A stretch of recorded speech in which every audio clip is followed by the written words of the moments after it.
میرے نبی نے کتنے معجزے دکھائے مکے میں، نہیں کلمہ پڑھا۔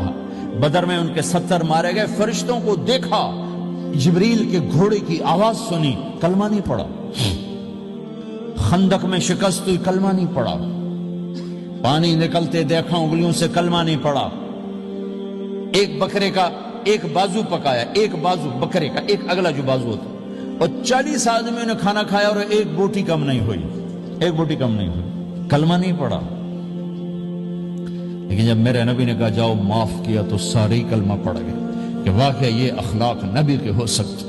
حنین کی جنگ میں جب بھاگے لوگ، شکست ہوئی، تو ایک صحابی کا بھاگتے ہوئے پاؤں ہمارے نبی کے پاؤں پر آیا، اور جوتا سخت تھا، تو آپ نے کہا اوجعتنی، اور آپ کے ہاتھ میں چھڑی تھی، آپ نے اس کو یوں ماری، کہا اوجعتنی، ارے تو نے مجھے کتنا زیادہ درد پہنچایا، دکھ پہنچایا۔ وہ بیچارے پگھل کے رہ گئے اور پریشان ہو گئے، اور فرماتے ہیں سارا دن میں پریشان، ساری رات پریشان کہ اللہ کے نبی کو میں نے تکلیف پہنچائی، اب میرا کیا بنے گا۔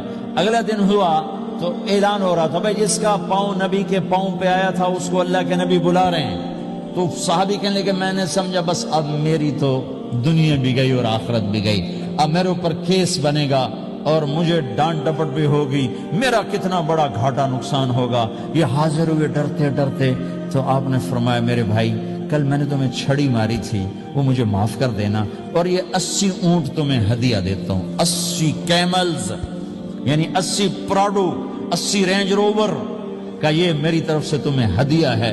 وہ حیران پریشان، یہ میرے نبی کے اخلاق ہیں، یہ میرے نبی کے اخلاق ہیں۔